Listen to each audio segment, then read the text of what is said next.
Good afternoon in Spain, good morning in America. Welcome to this new session of the program Defensa y Yo that we esglobal organized together with the Embassy of the US in Spain. And in this occasion, we have the pleasure to collaborate with the Universidad de Zaragoza.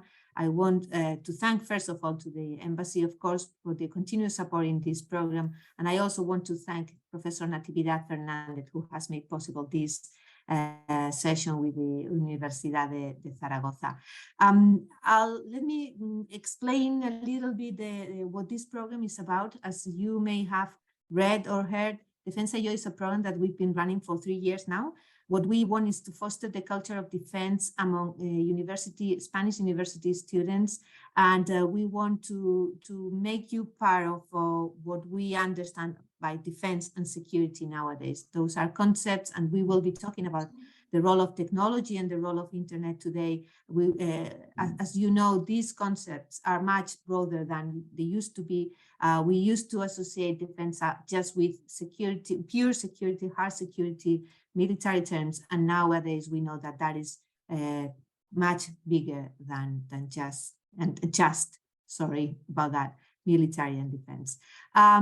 We will be having 2 presentations. We will be listening to 2 of our experts. I will introduce them later, and then I will invite you to participate. You, all the students, you are more than welcome to participate, to make your questions.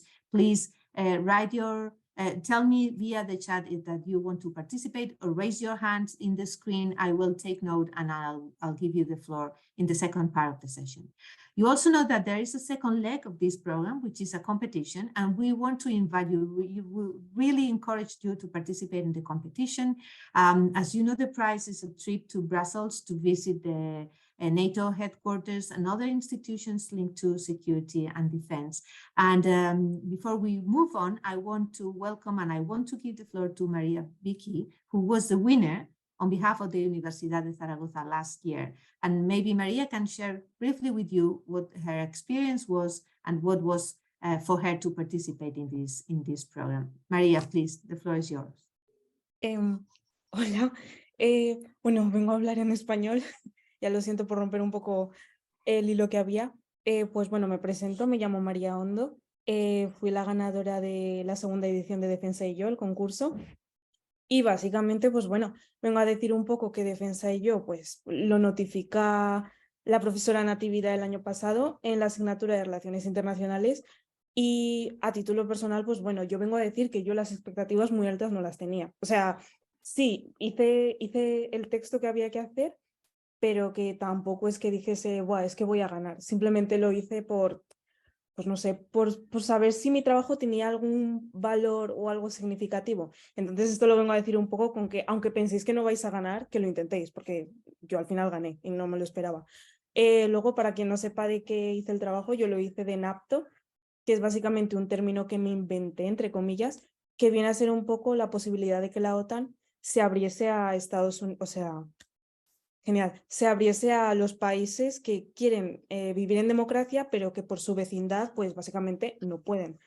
Luego, pues decir que la profesora Natividad Fernández está ahí. Yo cuando hice el trabajo, pues ella estuvo ahí, le estaba preguntando cada 2 por 3 cosas, entonces siempre está ahí a vuestra mano. Y sobre el premio, pues bastante bien, bastante memorable. Es decir, el viaje al final es una oportunidad, es una experiencia que yo sigo recordando y a mí me parece bastante memorable. A mí me encantó. Ir a las embajadas de Estados Unidos en España, en Bruselas, pues no sé, estuvo muy bien. Y como no, pues la sede de la OTAN, pues no sé, fue bastante guay. Entonces, no sé, yo vengo a decir de verdad que aunque penséis que no, es que no voy a ganar, que lo intentéis de verdad.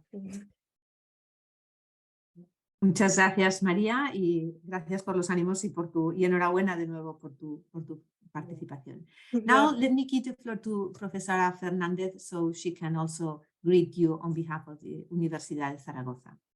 Okay, thank you, Cristina. Just to say that the University of Zaragoza is happy to host one more year Defensa y Yo competition together with the US Embassy in Spain, and then we hope to enrich the debate already developed by other universities and the US experts and our students are delighted to participate.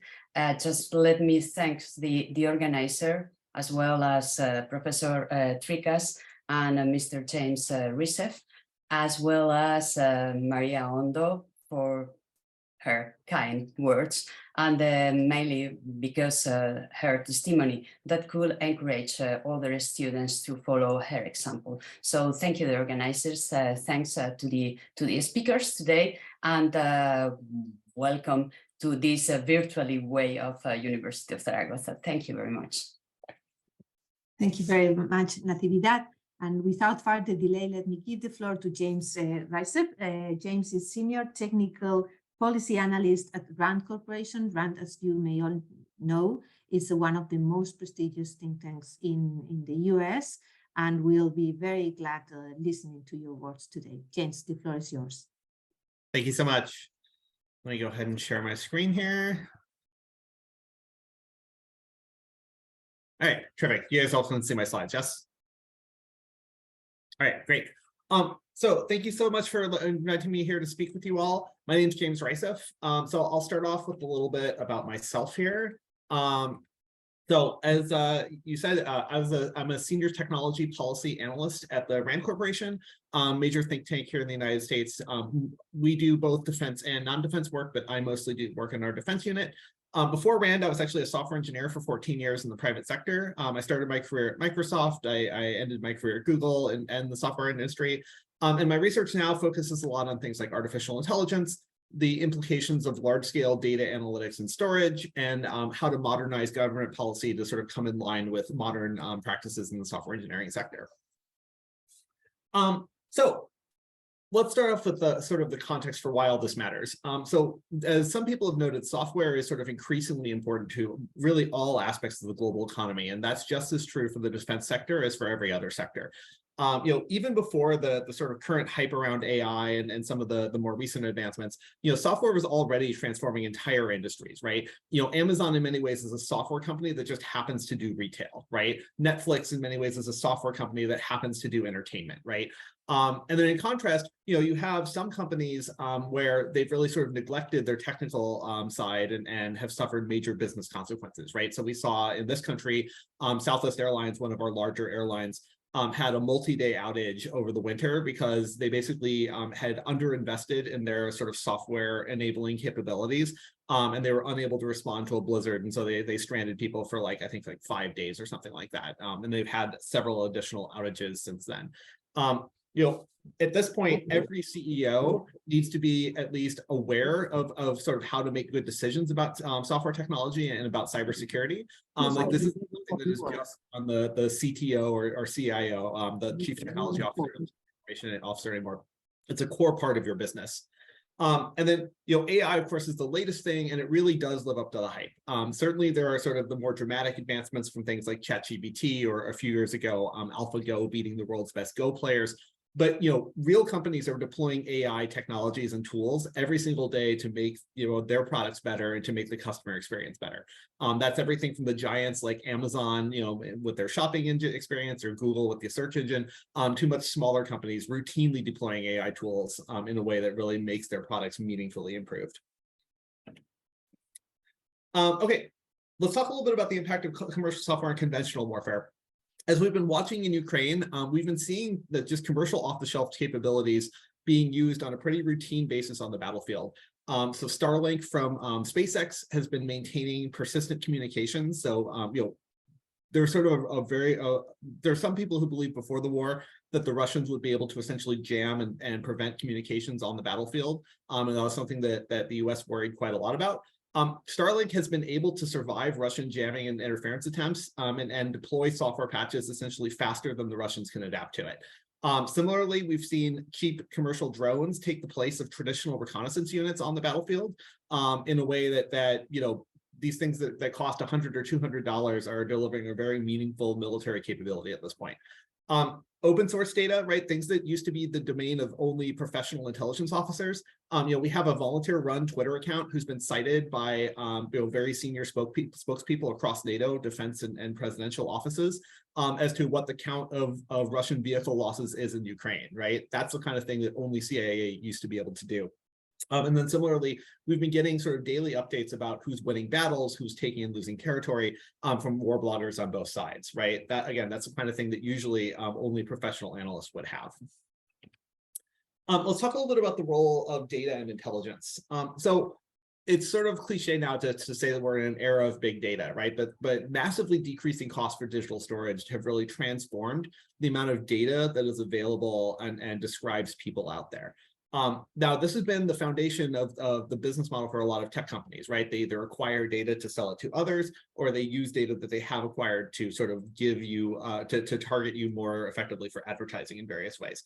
However, this comes with pretty significant risks. So data de-anonymization refers to the practice of identifying individuals in a data set, even when there is no personally identifying information about that person in the data set, right? So it doesn't have your name, doesn't have your social security number, doesn't have something that is only unique to you, and yet you can be found in a data set and matched to other data sets where you are identifiable potentially, right? So for example, one example, if I know that you're in a data set and I know your birthday, your birth year, and your zip code in the United States, right? Most data sets that will uniquely identify a person, right? Because basically birthday and birth year bin you into about 100,000 sort of separate bins, right? Very few people share both your birthday and birth year. And then knowing your zip code on top of that, there are relatively few people who have all three of those characteristics in common, right? There's other characteristics where I can find people, like real people in data if I sort of recognize that they're there. We've seen even non-governmental organizations leverage this capability for essentially espionage kind of purposes. There's a Catholic organization, a non-profit conservative Catholic organization in this country that basically attempted to out gay bishops in the United States using data that they'd acquired from internet data brokers, essentially in service of a particular agenda. We've also seen nation states use this. So China has, there's been open source reporting on China outing intelligence operatives globally using things like hacked information about travel patterns and hotels and things like that. So this is a very real capability that's really only been growing. So let's talk a little bit about influence operations. So I think there's a widespread agreement now that disinformation online is a very significant societal problem. A lot of the discussion on this sort of talks around things like automated bots and Russian troll farms, right? There are certain countries that basically pay people to amplify misinformation and spread it. But that's not really the only dimension of the threat, although it is a meaningful one. So part of what's happening here is big data has transformed advertising, right? So there's a technique called micro-targeting, which allows people who are trying to run a messaging or influence campaign to target relatively small groups of people with much more effective advertising techniques, right? The more and more I know about you, I can appeal to you as an individual or a relatively small group of people, as opposed to having to sort of paint with a broad brush, right? In the old days, I'd have to say things like, people who are older than 50, right? Or women versus men, right? Now I can target you based on 10 or 20 characteristics I know about you, like soccer, has a friend who drinks Coca-Cola, things like that. That allow me to much more precisely target my messaging to things that you are likely to respond to. Additionally, the role of recommendation algorithms has really played a significant role in this disinformation problem. So these algorithms were originally intended to try to sort of keep people's attention and keep them engaged online, have you visit more videos, have you click on more links, right? So Western technology companies, as a general rule, didn't ever intend to have a large human content moderation team, right? And so, in China, for example, the government has always required that, content that was disfavorable to the Chinese Communist Party be taken down quickly, and that companies staff very large numbers of people to accomplish that end, right? In the West, we generally haven't wanted to do that. And while there are a handful of countries, or cases where we have content moderation, Germany, for example, has anti-Nazi laws. And so companies have had to comply, make sure that things were not being put on their sites that contravene that. As a general rule, Western companies have tried to use algorithms to combat and to take down content or to combat disinformation, as opposed to trying to employ humans to sort of make human judgments about this, right? They try to train an AI algorithm to recognize sort of anti-vaccine propaganda or ISIS propaganda or something like that, right? However, there's been sort of increasing disagreement within our societies about what constitutes dis and misinformation in the first place, right? And which information sources are truly reliable or not, right? There's sort of this backlash and lack of consensus there. At the end of the day, that's something that doesn't have a technological solution, right? Like Microsoft or Facebook or whoever can't come and tell us, algorithmically who a legitimate information source is, right? And so this problem in some ways has metastasized beyond what the technology industry alone can really do about it. I often say, the tech industry really lacks a judiciary branch, right? Like they would love for a Supreme Court to be out there to tell them what is and is not, disinformation and what they have to do about it, right? Instead, the ball has largely been sort of pushed back into their court, and it's something that they really don't understand how to handle in a lot of ways. Okay, so let's talk a little bit about how software impacts the government itself. A lot of the government's practices are really legacies of the industrial era, and that's particularly true of acquisition policy, right? So in the old days, someone would come up with the design for a tank or an airplane. The government would show up to General Motors or Boeing or whoever and say, I want 1,000 of these, and that manufacturer would make 1,000 of those things, right? The government would verify that the quality of the product is good, that it's delivered on time and on budget, right? And that was kind of how things went. So basically, that originally was translated into what we call the waterfall process in software. You come up with a bunch of requirements, you tell somebody else to build it, and then you sort of verify that they did it according to the specification, right? Industry has moved away from that process because they don't find it very effective, right? With software, people often don't understand what they should ask for. And so this process of gathering requirements about what software is supposed to do almost always comes up with the wrong answer, right? Instead, what's much more effective is to show people a small piece of working software that they can actually accomplish some useful task with, and then sort of reinforce the parts that they find helpful and useful, and to use that as a tool to sort of experiment and discover what they want software to do for them in the first place, right?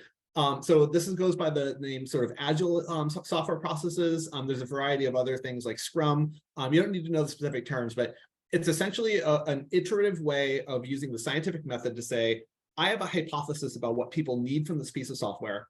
I'm going to put software in front of them and see if that hypothesis is correct. And then so you learn from your experiment and do something different the next time around. And you very rapidly give software to people to learn what they need to do, right? Government doesn't work well with that. So the other thing government doesn't work well with is digital talent, right? There's a widespread recognition that software and AI could, transform the government, much as it has transformed private industry. However, nearly all parts of the government, and this includes the national security sector, suffer from a significant deficit of technical talent, right? They can't get the people they need to deliver the software and other technical, AI, or even, quite frankly, basic computer networking that they need to operate. So unemployment rates for people with technical skills are extremely low. This is, there are not people just sort of hanging out, waiting around for somebody to come offer them a job. Private sector companies do pay better, and that's often sort of identified by the government as their primary blocker.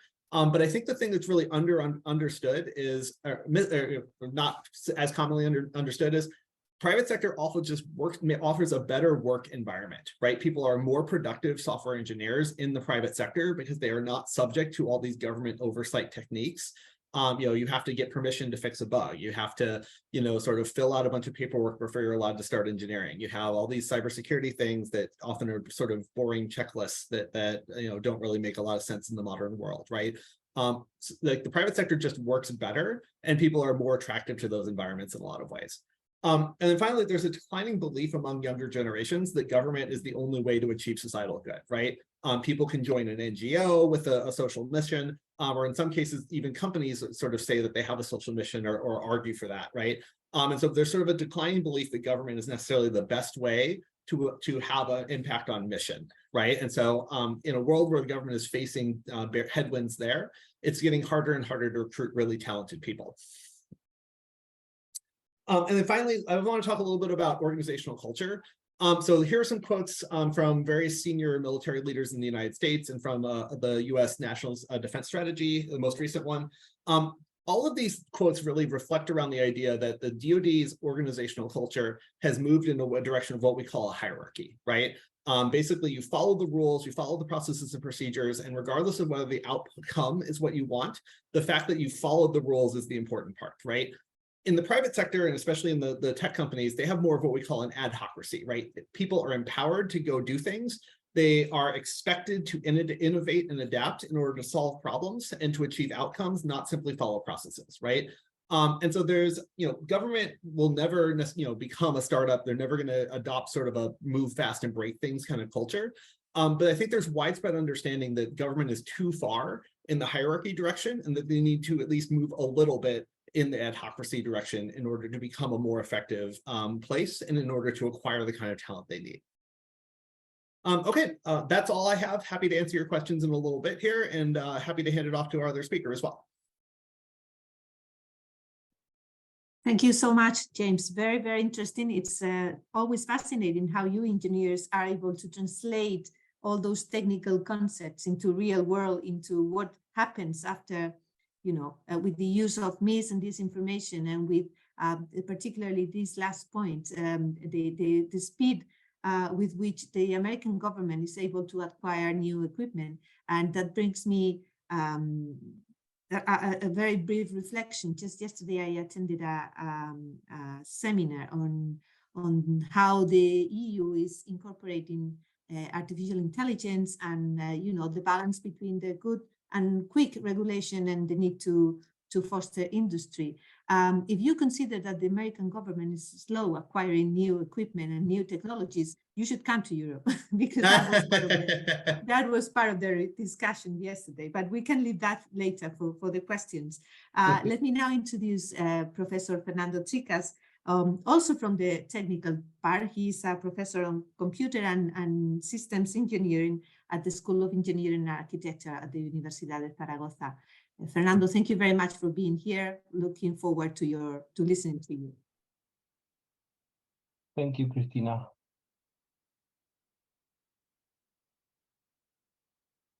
I'm trying to share my screen. Can you see it? Okay. Yes, we can. I'll start. Let me first of all apologize for my not so good English. I don't speak usually in English, and maybe this will be a bit different from the previous talk. Maybe at least it will serve for Mr. Ryseff to know what are we talking about, and maybe also to encourage Maria and others to next time try to give address to the people in English, because well, it's better to understand that to be able to understand that to have a very perfect English.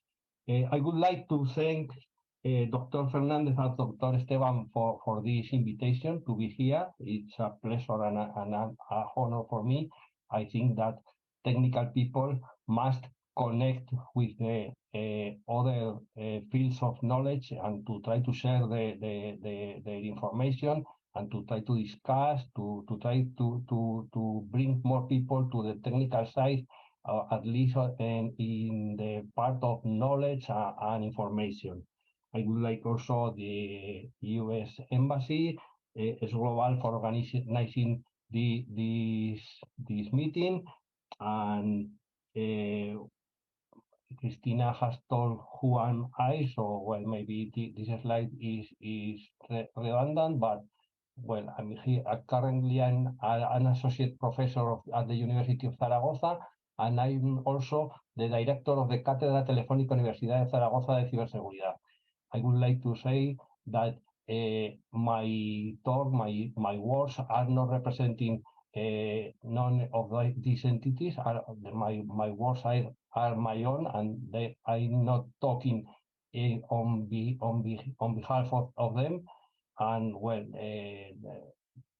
I would like also to say that just before this, I was responsible for ICT management at the University of Zaragoza during 5 years, and in particular during COVID pandemic. So we have been suffering these things about buying things, trying to help people to use technology and so on. Finally, my research topics are about analysis and synthesis of well-behaved concurrent systems using formal methods and social network analysis in internet. I would like also to say that I'm not an specialist in cyber defense, but I've been teaching topics about cyber security during the last 20 years. So I have some information on general cyber security, but I'm not an expert on cyber defense. Let me start now a 20-year journey. This is a letter from President Bush in 2003 when the USA presented the first report about the national strategy to secure cyberspace. This is the first paragraph of this letter of presentation, and let me read the first phrase. The way business is transacted, government operates, and national defense is conducted have changed. This idea of change, I think, is very adequate to the idea of the topic of this session. And in this sense, I thought it would be nice to show it here. Please keep this phrase in mind because we will return to it more or less later. Let me now jump some years and let me go to 2010, year 2020. In that year, it was uncovered a software called Stuxnet that was prepared to attack to do an attack against Iranian nuclear facilities. They tried to destroy these machines, the picture that you can see at your screens, that were used, that were gas centrifuges for separating nuclear material. The idea was to try to control, to reduce the Iranian nuclear program. On a more technical side, the attack was against the supervisory control and data acquisition systems, and in particular, the programmable logic controllers that are the things that connect these machines to computers in order to manage them. What is interesting about this attack? Well, first of all, they utilized them for zero-day flaws. What is a zero-day flaw? A zero-day flaw is a vulnerability, a flaw in the software that nobody knows, and that in consequence allow you to attack some software in some way that nobody can protect it, because mainly they don't know about this. So you have a tool that allows you to attack a system, and the user of the system cannot protect because he even don't know about this problem. In that case, the objective machines were Windows operating system machines with some software from Siemens called Step 7. That was the software who controlled the PLCs, the machines. This software, this attacking software, was able to copy files, observe computer screens, keystrokes, remotely control computer functions. That is, it was able to control completely a computer. But probably you are thinking, wait, they were not protecting these machines in an adequate way? Well, yes, they were. In fact, these machines were offline. They were not connected to the internet. So to attack these machines, the attackers needed to infect the machines, probably with all tricks of traditional spies, or maybe fooling someone, or who knows how. They prepared an infected USB flash drive that somebody inserted in a computer and infected the whole system. From this moment, the attack had been started, and unexpected commands were sent to the PLC in such a way that the spinning was too fast and destroyed the machines. in between, since the software has complete control of the system, so with normal parameters. So the operators didn't realize that this attack was being done. But wait a minute, if you are attacking a system with 0-day flaws, what happened with the rest of the systems around these ones? Well, they can also be infected. And in this sense, it's quite interesting, this map, where you can see how this software attack not only Iran, but also another countries. In particular, you can see that Iran was the main affected by this situation, but also Indonesia, India, USA, of course, and so on. So keep also in mind this idea.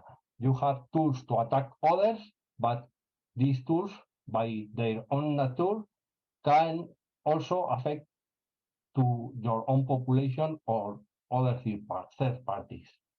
This is considered, allow me to show this article from the national interest. This is considered the first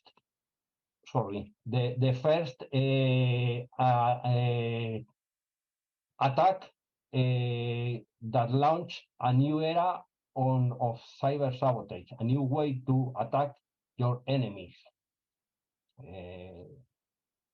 Allow me now to jump some more years, and we will see that some time ago there was a cyber attack on critical infrastructure where Russia attacked the Ukrainian power grid attacks.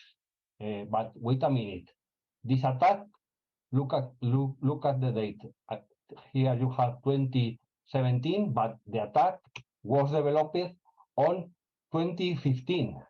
That is 7 years before the actual deployment of Russian troops in Ukraine, and in consequence, an attack out of any war or out of any conventional war. In this case, the attack was against SCADA systems, and they were able to get to 200,000 consumers without energy, without power, without light, and so on.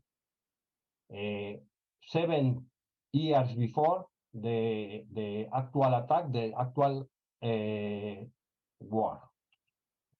So we are seeing here some interesting features. We have what we can call hybrid warfare. You can mix conventional war and cyber war. You can have low-level conventional and special operations. Maybe you in some moment just want to make noise, to disrupt some things, but not do a real attack. You can have offensive cyber and space operations, and you can concentrate. I think this is related with what Mr. Ryseff told us before. Psychological operations, social media, traditional media, and you are using it to disrupt the traditional debate inside a nation, inside a state, and confusing people, helping them to be more confident about their governments, and so on. Of course, you can switch from low intensity to high intensity, depending on your interest, your needs, your circumstances, and as a strategy, as General Nikolai Makarov from Russia has said in the past, you want to disrupt adversary information systems. Of course, developing harmful software if needed, attacking them, making probably mainly noise, mainly small disruptions, molesting, and so on. You, of course, need to think about defending your own communications and command systems, because this harmful software can also harm your own people. And you need also to work on domestic and foreign public opinion using the media, internet, and more, because, well, you need that your domestic public opinion to be okay with your acts, with your activities, and you need the foreign public opinion to be against their leaders, their politicians, and so on. Some keywords related to all of this: false flag, the idea of you can do an attack, but maybe you are interested in that this attack is not attributed to you, or maybe it's attributed to others, false flag. But you are also interested in concealability and deniability. I was not. This is not our attack. We were not there, so and so on. A very interesting topic, at least for me, is governments as malware authors. You can program programs. You can program software that makes harm to others. And well, when you cannot, or you have not enough people to do this, you can go to markets. There are actual markets where you can buy these zero days, these tools, and you, well, with the difficulties of the acquisition, you can buy these things and use them against your enemies. And well, I would like to remark this idea of the 0 days, because when you attack somebody with a 0 day flaw, you are causing harm to your enemy, hopefully, but you can also cause harm to yourself, to your people. So when you discover this kind of vulnerabilities, you discover this kind of failures, you need to consider if they will be a tool for attack, taking into account that these attacks can be also against your own people, or you can consider then a defense, in the sense that when you know some of these problems, you can let know the makers of the software and allow them to patch the system and to avoid that your people gets harmed by these questions. And the 20-year journey finished last month. This is another letter from another report. This is a letter from Joe Biden, and allow me to amplify, to show in a wider way the first paragraph, and allow me to read it. And it says cybersecurity is essential to the basic functioning of our economy, the operation of our critical infrastructure, the strength of our democracy and democratic institutions, the privacy of our data and communications, and our national defense. Don't you think that is very, very similar to the paragraph that has started this talk? Well, it's interesting. The 20 years have passed, and well, maybe we are talking about the same thing. The report is National Cybersecurity Strategy and was presented last month, this year, 20 years and 1 month, and 1 month later than the one from President Bush. If you are interested in these things, allow me to recommend some reading, and I will recommend 2 books. The one of Nicole Pelroth, a journalist from the USA, that is entitled "This is how they tell me the world ends: the cyber weapons arms." It is basically a history of all of these years, talking about how these first hackers started to discover things and how some people started to buy things from them and how these markets were developed. And the second is a book from a technical person, Mikko Hipponen, and the book is from last year, and it's entitled "If It's Smart, It's Vulnerable." It's a bit more technical book, but easy to read, that also talks about all of these ideas. Finally, two older texts, classical reading, that are maybe even more technical, but very interesting.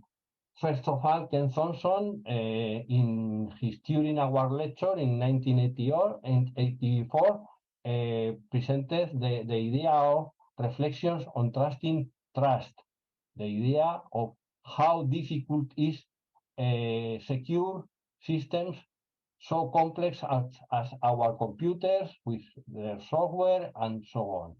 And the second text, written, presented by Dan Gia, is another text related to entitled Shared Risk at a National Scale, where the author shows again the idea of complexity as a problem for security, adding some interesting ideas about how diversity in software and systems could be a good idea from the point of view of reliability and resiliency. This is a talk from 2004, so we are still in the 20 years frame. Thank you very much. Muchas gracias. Thank you very much, Fernando. It's been a very pedagogical, if you allow me, talk. We even us who are not technical or technicians have understood very well, and you have described very well the different kinds of attacks and terms that are also very useful for our day-to-day life. Let me ask you a couple of questions, and I also invite the students to be preparing theirs. If you want to make the questions in Spanish, I can translate them. Don't worry about that. But just start telling me that you want to participate, and I'll give you the floor. Meanwhile, let me ask you both a question. Because of what we are living today, you have both mentioned Ukraine in different aspects. James, I wanted to ask you, you've mentioned the role of commercial companies and the role of private companies developing software and how that has really evolved to what we are. And you've mentioned Starlink and the role of this satellite company owned by Elon Musk in the work. Could you tell the students a little bit more about what is the role of Starlink and how it has facilitated that it has enabled the communications among Ukrainian soldiers and army? Yeah, Solomon, I'm not a super expert on the Starlink system itself, but Starlink basically is a privately, SpaceX puts up satellites into space in order to deliver communications capability. Starlink is their commercial offering that allows for that. And so when the Russians basically began jamming things like military radios and attacking sort of domestic capabilities inside Ukraine to provide telecoms in various ways, Starlink became the solution the Ukrainians turned to, right? They can put receivers on the ground in a way that the Russians have been, at least so far, unable to jam and attack. The Ukrainians have tried to do all kinds. So there's a report, for example, the Ukrainians have potentially tried to put a Starlink receiver into a drone that they're going to use to attack the Russian homeland. SpaceX tried to stop them from doing that. But yeah, so Starlink has at least, I haven't visited Ukraine, but based on all the popular press reporting, has become the solution the Ukrainians use to actually talk to each other on the battlefield, right? I've heard people who've been there tell me that there are Ukrainian soldiers watching Netflix in their bunkers to sort of sit there and avoid the boredom of the battlefield, right? Like it's simply amazing, given the Russians' investment in jamming capabilities, that the Ukrainians are literally able to watch entertainment TV shows through streamed internet, right? The other part that I think has been overlooked a little bit, the Ukrainian cyber defense, their ability to withstand the kinds of attacks that Professor Garcia was talking about, has been bolstered by private sector companies as well. Microsoft has played a very prominent role in preventing Russian attacks. Amazon sort of famously, if I'm remembering correctly, basically more or less downloaded all the Ukrainian government's data, brought it out of the country in order to prevent it from being attacked by attacks on physical infrastructure. These commercial companies have brought a lot of capabilities to the fore in a way that equals the capability of nation states in many ways. Thank you very much. You just touched upon a thing I wanted to also ask Professor Tricas. You both have talked about misinformation, disinformation. That is how we use all these capabilities, all this software, all these new tools, all this social media.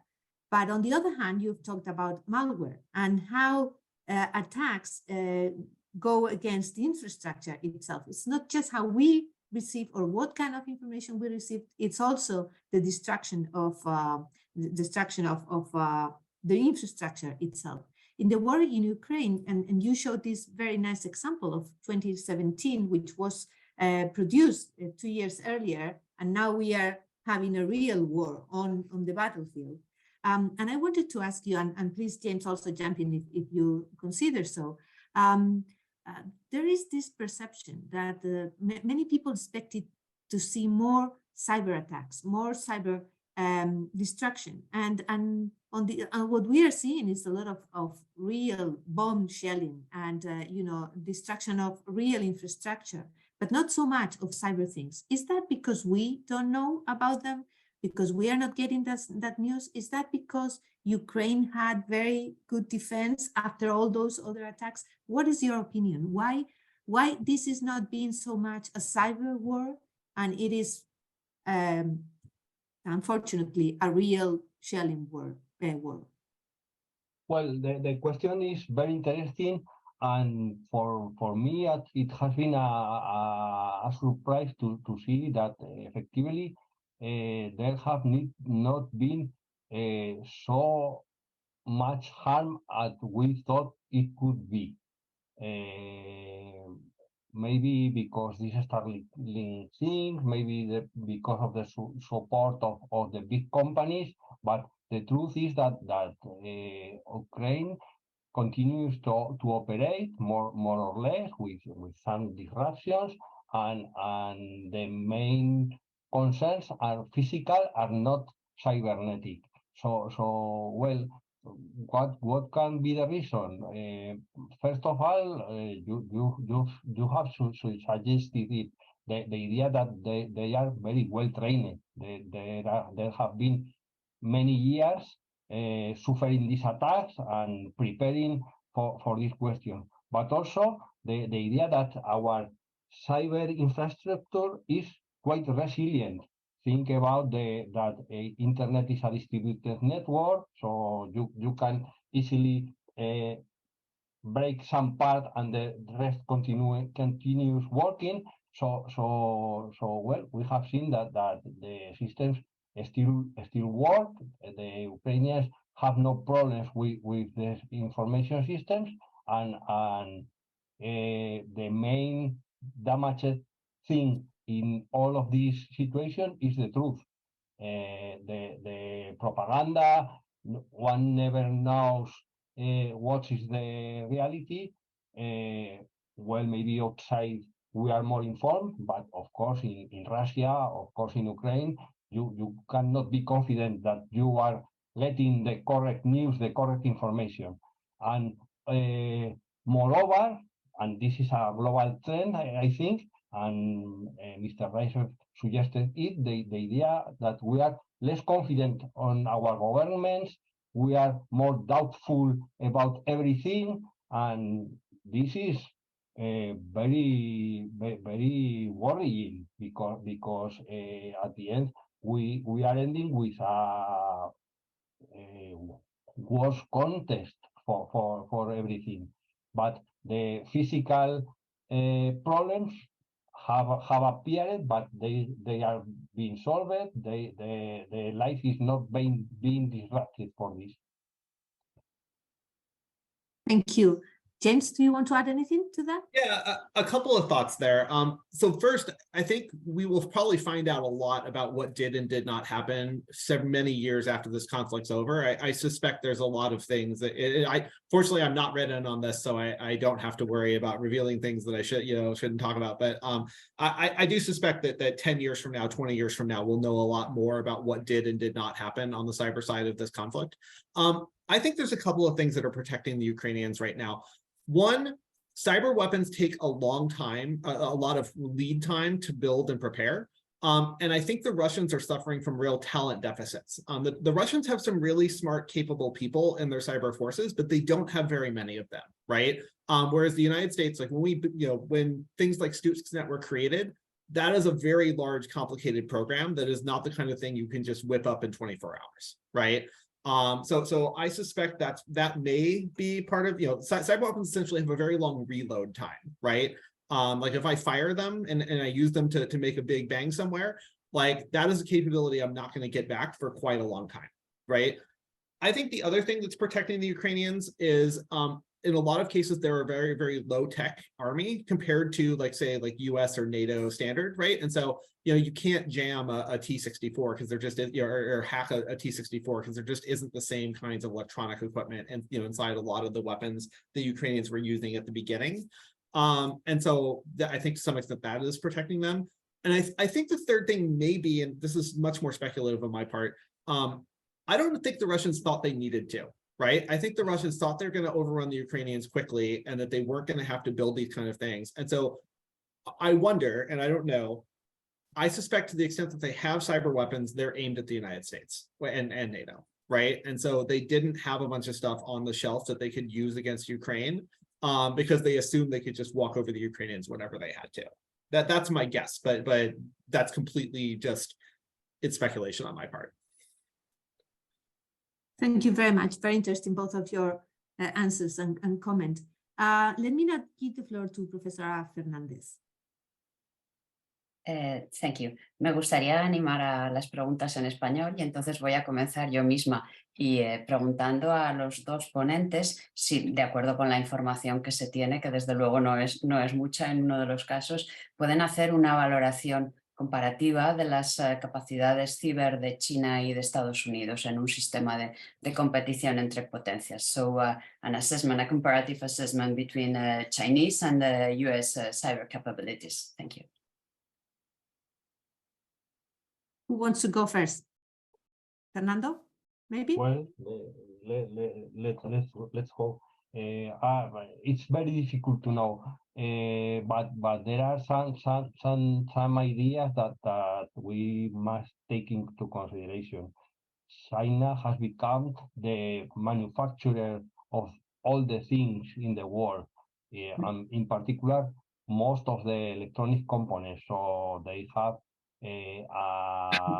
very many people with knowledge. They have the tools. They have the capabilities for the infrastructure. They have also advanced a lot in the software world. Mr. Ryseff told us about software is hitting the wall, and we know that China was behind some years ago, but they have updated themselves very much in the last years. They are very good in AI, artificial intelligence. They are probably very good at cybersecurity. Also, so well, we don't know, but probably they are very capable. The United States. Well, we know better because in democracies, transparency is a good thing for all the people, and for this reason, there are reports, there is more information, but in this context, it's also difficult to know how many people is devoted to these things and so on.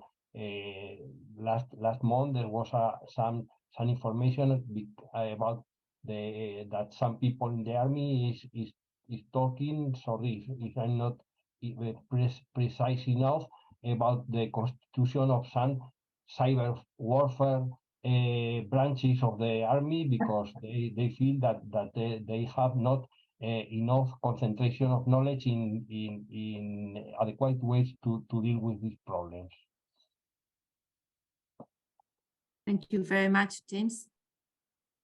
Yeah, so I don't know that I have a report offhand that I can like sort of systematically compare US and Chinese cyber capabilities to. So I'll kind of give you my opinion that is sort of, I don't know, it's not quantifiable, right? But I don't know, America has a tendency to worry that other people are going to out-tech us, that you know, technology has been a major advantage for the United States for a long time. And so periodically we sort of panic ourselves about the idea that someone else is going to beat us in the realm of technology. That's relatively rarely the case, right? The United States has a lot of resources, has a lot of smart people. It's really very rare that someone else can beat us in a technical aspect for very long. Like, you know, hypersonic may be behind for a little bit here, but we're going to put a lot of money into it. We got a lot of smart air engineers. We're going to catch up pretty quick, in my opinion. I think most of the cyber panic tends to go the same way, where, you know, we're worried that the Hunt for Red October scenario of this thing we have no idea about, super weapon, is going to come and destroy us all, right? I'm skeptical. Now, that being said, China does have a very meaningful cyber capability. They're probably #2 in the world compared to the United States, right? And the other problem is China's willing to use it in ways the United States, quite frankly, isn't, right? And so China may be changing now, but at least it's like 5-10 years ago, China was sort of referred to as the herd of elephants in the cyber discipline. Like, they didn't really care if you knew that they'd sort of stolen all your data and tromped all over your network. And so they got caught a lot more often than other people. And China has a very large, you know, they have a lot of great software engineers. Their tech sector has been growing. Like, China has a meaningful capability to do this kind of stuff, and they were out there doing it all the time, right? So we shouldn't be complacent about what China can do. I mean, if anybody can do a major cyber warfare, it's basically the United States and China, right? And so like we should be worried about what they can do.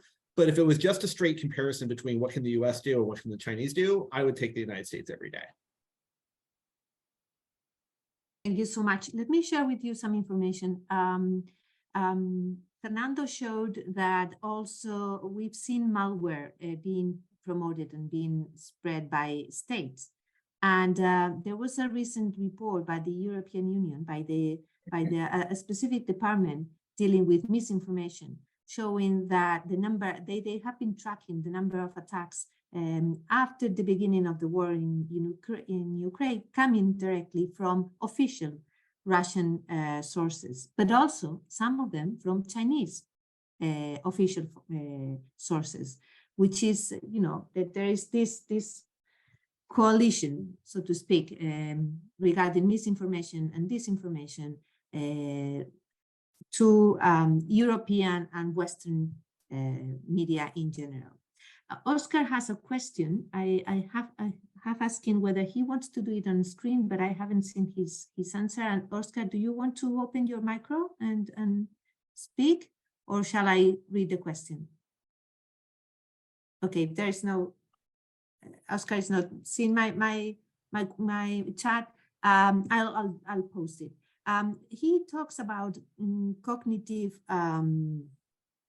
Well, again, it has to do with propaganda and how to counter propaganda and misinformation and disinformation. And he asked specifically about the use of censorship in dealing with these practices. And he's asking whether using censorship, even if it is for supposedly a good cause, is not undermining our democratic societies. And let me add that we have had this discussion very much here in Europe, dealing with the prohibition of RT and Sputnik, the Russian channels, after the war started. So that's a question for you. Is censorship a good tool in countering mis and disinformation? That's a really interesting question. I think there are certain kinds of, maybe not misinformation, but certainly certain kinds of information that do need to be suppressed, right? So, for example, how to manufacture weapons, how to attack targets. The censorship campaign that was launched against places like ISIS, I think, was a necessity, right? Glorifying violence or teaching violence is very different than simply spreading some kind of propaganda. Now, on the countering of misinformation that is sort of not sort of a direct incitement to violence or a direct playbook for violence, that's where things get a lot more difficult, right? The American in me does sort of lean towards this free speech argument that the only way to counter misinformation is through through correct information. I do worry though, and so I don't think censorship will be the answer, because I do think that people will sort of point to the censorship of information as sort of a rallying cry, right? But at the same time, I think we do have to worry that algorithms have sort of found weaknesses in human cognition, right? And when we look at what recommendation algorithms sort of trigger on and the kind of content that is reinforced at scale by software, I do worry that human brains are just not going to adapt fast enough to a world where people know how to exploit weaknesses in how we think, right? I don't know what to do about that yet, but that we have to do something to slow things down, or I think some of these things where, for example, the Chinese government's been pretty good about preventing things from being shared widely. They'll let you sort of, they can't necessarily take down every post before you post something, but they can prevent 1,000 people from seeing that post, right? And then sort of like suppress it in a flood of other information. For better or for worse, that's been effective for them. That obviously raises a lot of questions in the West about who has the right to decide what information is seen in the first place. And that's, I don't know, that's beyond what we know how to resolve today. Fernando? Well, I agree. Censorship is not the replay, but we are dealing with a very complex problem. Let me go back again 20 years ago and think about Web 2.0, blogs, when Twitter, Facebook started, and so on. And I was optimistic then. I thought, well, there is so much information, so much not so good information that people will learn that one cannot believe everything he sees or she sees on the internet. But the truth is that this not works like that. Not only that, but also we can see as traditional media have adapted to adopt some of the worst conventions of this kind of fake information. And this is a problem, because censors, you can try to censor, but information is fluid, can flow very easily, even if you try to cut it. And if you start to censor, or in a more political way of saying it, control information, you make people more unconfident about what you are saying. There is a saying in cybersecurity that recommends that when you are developing a software with security features, if you insist, if you tell the people very much about the security features, you make them unconfident. So states, nations will have problems with this, because information is very easy to reach, and it's quite surprising how many people is able to find the wrong information. Thank you. As you may imagine, this is a very dear question for us. Me, myself, being a journalist, being at the front of a communication outlet. But let me also share with you the argument that they give at the European Union level, at the Commission. And they say that this is not real censorship, because we are not really dealing with a communication outlet. We are dealing with a propaganda machine coming directly from the Russian government. It may be an excuse. I like to buy that argument, even if anything that goes against freedom of expression or freedom of the press, I consider goes against the basic principles of our democracies. Let me also tackle something which is very much in the media these days, and this is the limits of the algorithms. You've both talked about algorithms, and you know, James, you described how software has become a repository of big data, and that has led to all sorts of applications and uses and new developments. But nowadays we are seeing with the recent developments of basically ChatGPT 4 that has opened a complete new world to many people, and that has brought many questions about, as I said, the limits or non-limits of artificial intelligence. In your view, how can we govern the algorithms? Because and I'm asking you both from those different perspectives, the American and European. Can they be governed? Can we regulate the use of algorithms? Or this is going to be an exponential growth, which already is with no limits at all? Yeah, that's a fascinating question, and one I don't think we have a good answer to yet. In a lot of cases, we barely know how artificial intelligence algorithms work in the first place, and so that makes governing them pretty hard, right? It's not impossible. There are certainly things we can set guidelines for. If you want to specifically prevent an AI algorithm from, I don't know, say like repeating Nazi propaganda or something like that, you can make very specific laws. But governments are very slow to adapt to things, right? Like by the time you get around to passing a law, it's often been quite a long time, where a technology can be out there and be in use. I wonder how we need to upgrade governments for the digital age. And again, I think we're at the very beginning of how we could do this, but I almost wonder about the idea of like having an online jury or I think we need sort of the digital equivalents of sort of the executive, legislative, and judicial branches that we've evolved in democracies over time, right? So right now, the executive branches is largely the tech companies themselves, and they really lack either of the other two things, right? And so how do we deliver what those branches of government sort of contribute to the conversation in this more digital era, right? I think it's possible, but I mean, I think we are just, things like, for example, I think Facebook set up their sort of, I forget what their term is, but they have like a content moderation sort of adjudication panel. Twitter had talked about doing it for a little while and then kind of didn't, right? Those are our first steps towards establishing sort of a Supreme Court of the internet in some ways, right? And then the question then is who's allowed to be in the legislature to set the laws and who serves on the juries that are out there, right? I do think it's possible, but government's really slow, and I think it's going to take a long time to get there. Thank you. Fernando? Well, I'm a bit worried about this because, well, here in Europe, we are supposed to be worried about personal data or more worried on personal data and so on. And we have this GDPR thing and so on. But if you look at what's happening now, at the end you have this cookies advice thing in each web.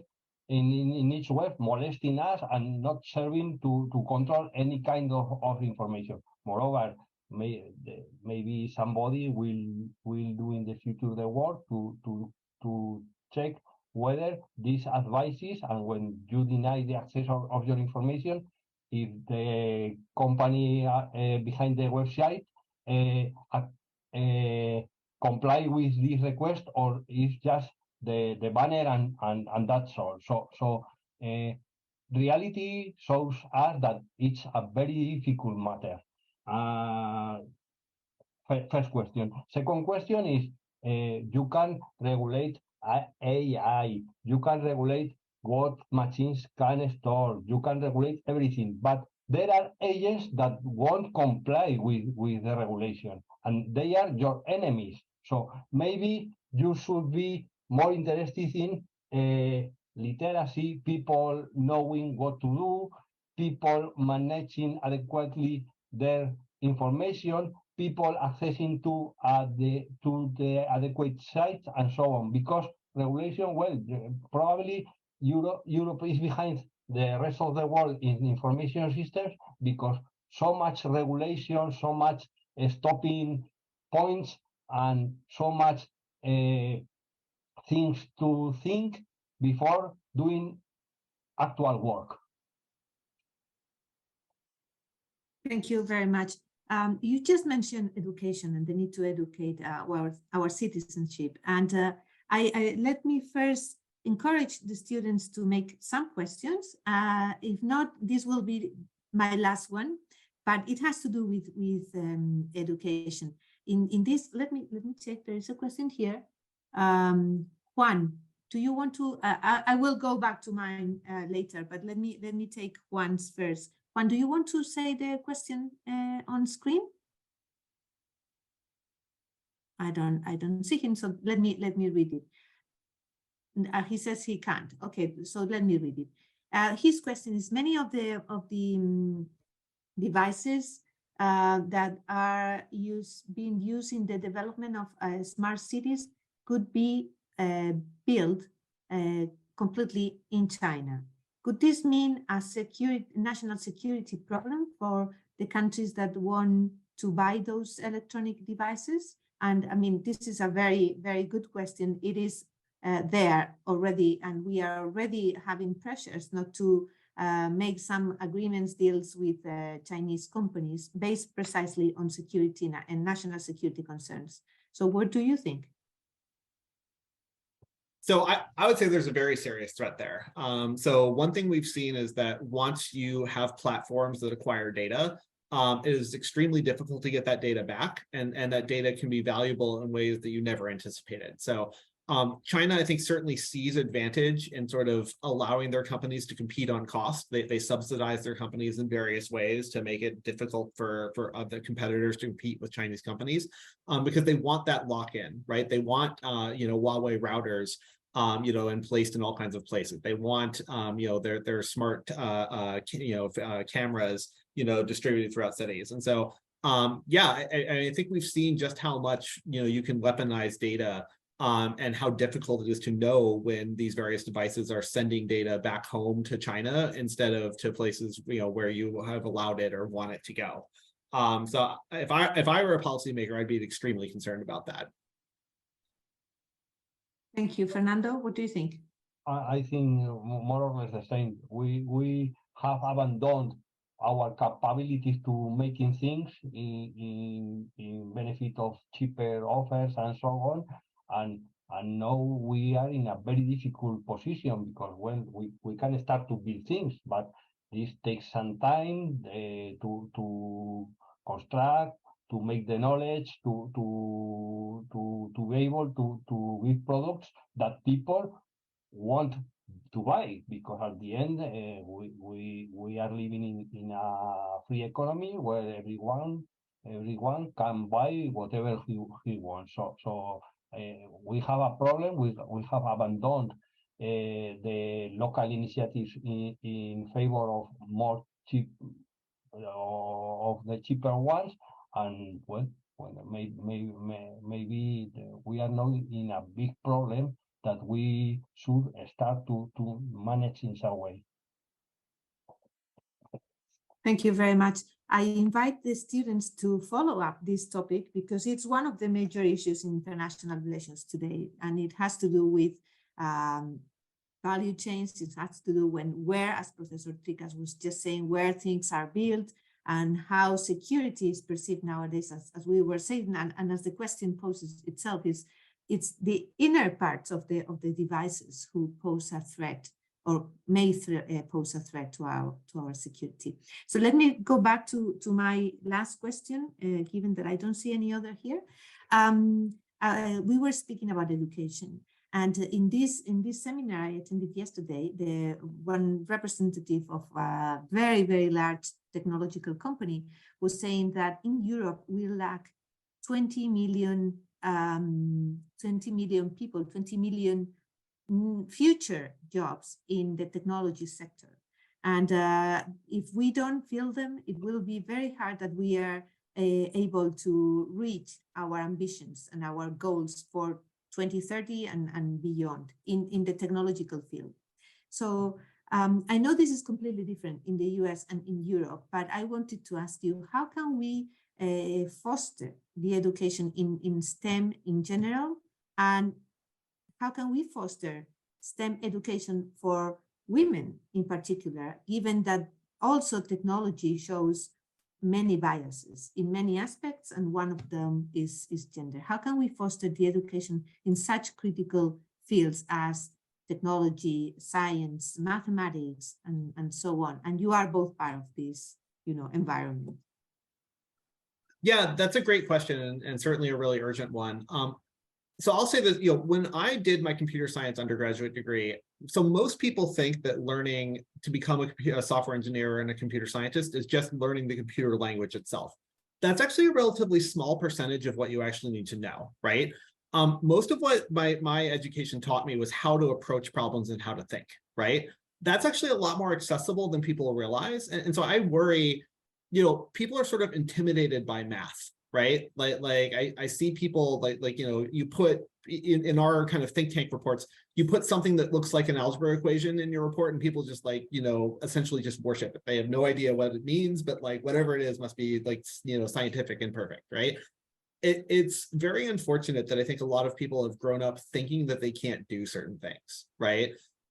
That's really, to me, the core of, somehow, and I don't know why or how, I think a lot of women in particular have this idea that they can't do STEM, right? And it's certainly not true, but we have to break down that societal prejudice that says that certain people just are not good at math, right? And I don't know if that's changing how elementary education is taught so that people sort of aren't intimidated by the subject, or that it's presented in a way that more people pick up on. But what we desperately need in all, at least in the software field, right, is people who understand how to think about problems and then express it in a way that software engineers can build, right? All too often, a lot of our software is just built doing the wrong thing in the first place, because people are sort of excessively technical about it, right? They think about making stuff that's really cool to a software engineer as opposed to useful to a person, right? And so people who can sort of bridge both worlds are incredibly valuable in the global economy, right? And to really every sector. I think there's a lot of people who can fill that role that don't realize they can, right? And so it really is just, I don't know, it's breaking down the mindset and the prejudices and helping people realize that they can make a real difference here. Thank you so much, Fernando. Your turn. About these jobs, I've been the last 15 years talking to companies about this, because companies come to us and ask us for more people. We need more people. You need to educate more people, to give us more people for our business and so on. I'm nevertheless a bit pessimistic, or not believing in the whole completeness these affirmations, because you know that now Facebook, Google, and so on, Microsoft are fighting people. They have over contracted, over hired, and now they are feeling. And I cannot see in my environment nobody trying to get these people here. And there are Spanish people there, or South American people, for the matter of language and so on. So I'm a bit confused about this. Maybe the problem is more on the base. These things in our environment are not very well considered. About education and about women, I'm also very happy to come to places like this, where a technologist can show his face and talk to people that are not supposed to be technologists, to try to help people to understand that well, we are people like you, that we can collaborate. This diversity that I've talked about is not only on programs, software, machines, but also on people. Diverse people make teams more interesting and more valuable. And not only this, since we have mainly students, journalism students, they also need to consider learning about technology to inform about technology. I know that my colleagues are not always very good about talking about their things. They need help. So, well, we have a lot of work to do, and I'm more than happy to be here and to be able to try to bridge these gaps, and well, who knows what will happen. I think that is an excellent end for this session, and I take your word, because, and I also want to thank you and congratulate you both for making this happen, for making the bridge between technological knowledge and information, and making it accessible to people like us, journalists and students of journalism, but also with that broad range of disciplines that you've tackled, because we've gone through international relations, geopolitics, market, and pure technology. So thank you very much for your effort of making this accessible and easy to understand, while at the same time tackling very, very complex matters. I want to thank again Natividad Fernández and the Universidad de Zaragoza for being here, and the Embassy of the US. And I also want to remind you all that you are invited to participate in the competition. You've been shy today, but you are invited to write your essays or to present your videos and podcasts. And as Maria told you at the very beginning, it's a nice opportunity, and we will be looking forward to reading your proposals. Thank you very much, and I hope to see you soon. Bye-bye.